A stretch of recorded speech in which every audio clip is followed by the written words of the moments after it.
Welcome back to the channel. This week's video is the continuation video of the Tesla Model 3 with rear end structural repairs.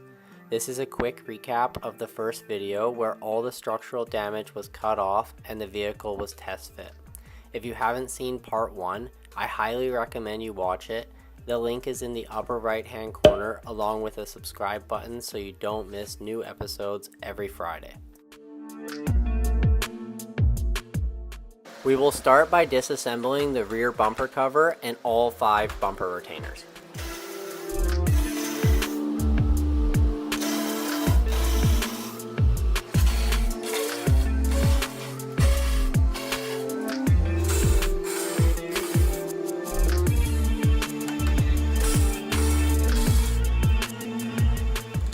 The Celette jigs are built back together before removing, as we had to remove the lower half to test fit our rear bumper cover.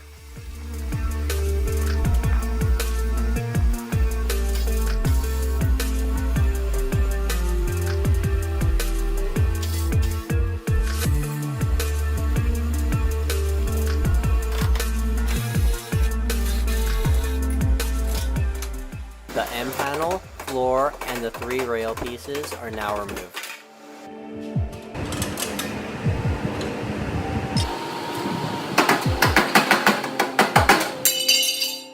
All the remaining structural adhesive is cleaned off the mating flanges on the rail before we test fit the rail pieces and mount them to the Celette jigs.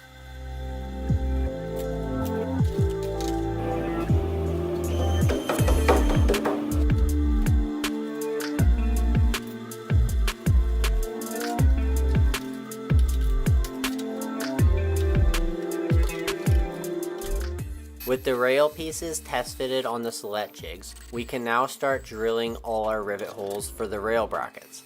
The rail brackets will be rivet bonded using 6.5 structural rivets with structural adhesive.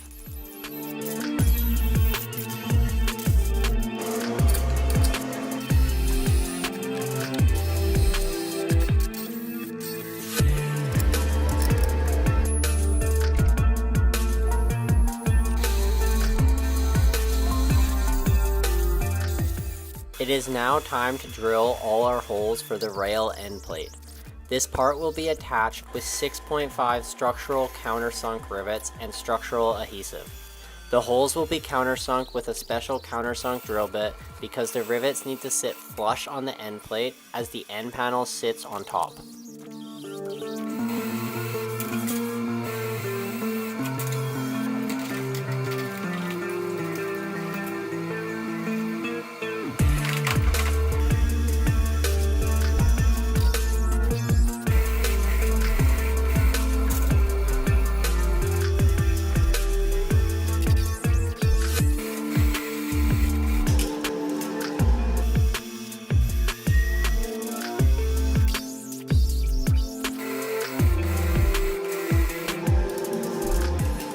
All our rivet holes are now drilled for the rail pieces. After double checking the replacement procedures, I realized I missed a step in removing the side floor extension. This piece needs to be removed to allow access for the rivet gun for the rail pieces. All the spot welds are grinded down using a belt sander. The panel is then warmed up to help release the structural glue, and the panel is then removed.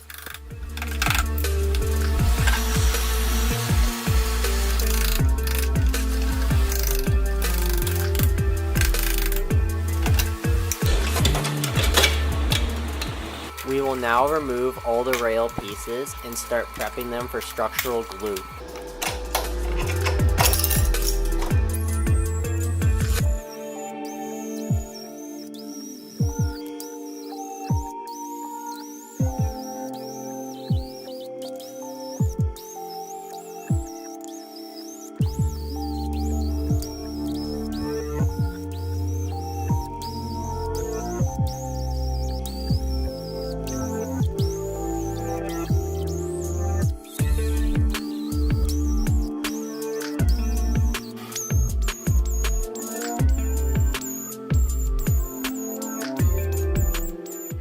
The structural glue is now applied on all the mating flanges.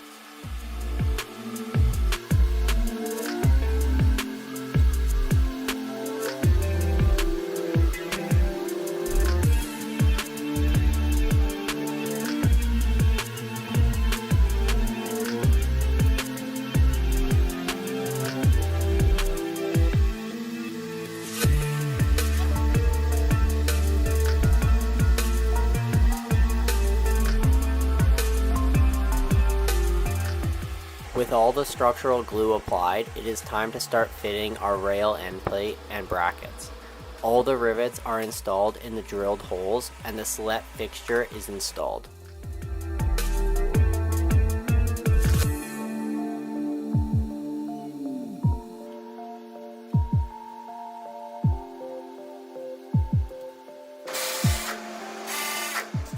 It is time to install our rivets for the rail pieces.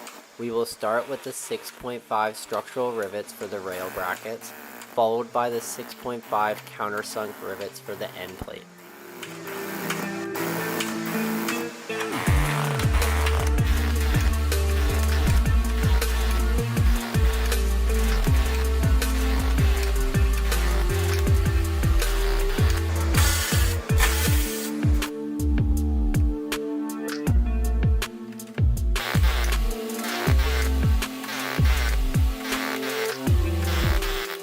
All the rail pieces are installed. The structural glue is left to dry for 24 hours, and the next day we start test fitting our floor. The rivet locations are mapped out using a paint pen, and we start drilling all our holes for our 6.5 structural rivets.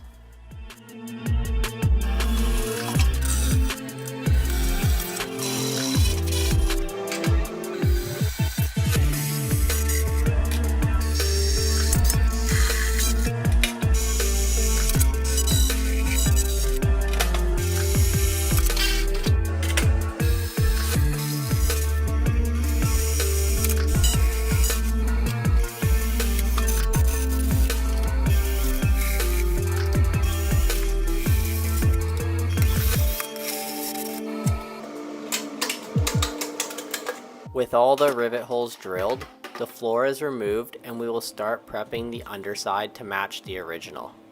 The floor is scuffed with a Scotch-Brite and taped for seam sealer. The seam sealer is then wiped on and a brush is used to match the original brush strokes.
The floor is now ready to go to the paint department, so while that is happening we will start prepping our floor extension. The floor extension is clamped into place and all the 4.8 mil holes are drilled for the rivets.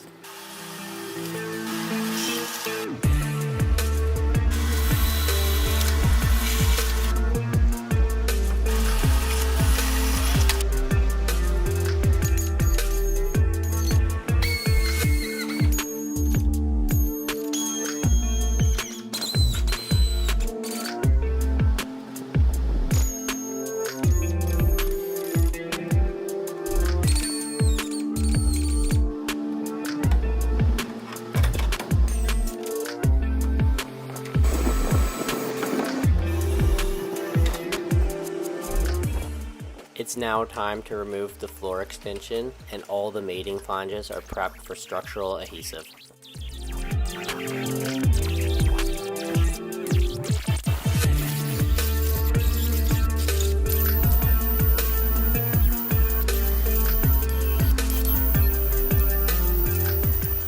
The structural adhesive is now applied and all 4.8 mil rivets attaching the floor extension to the body are installed.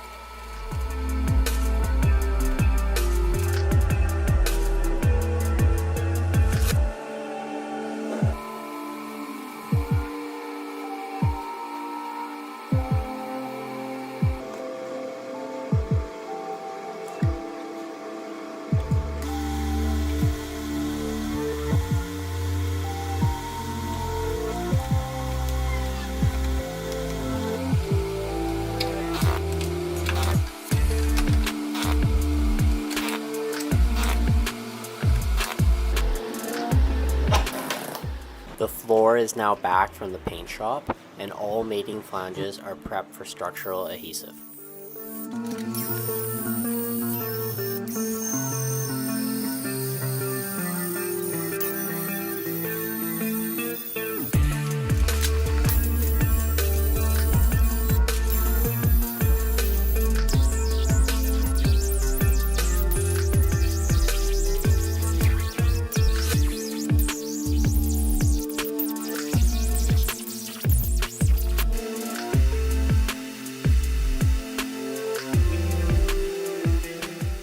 The structural glue is applied and the floor is dropped into place. All the 6.5mm rivets are installed.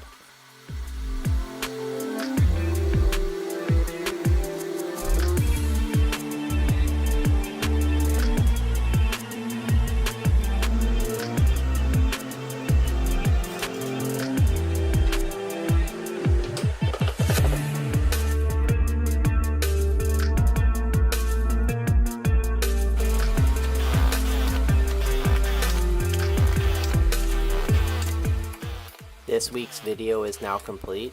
Make sure to subscribe and stay tuned for next week when we finish the structural repairs.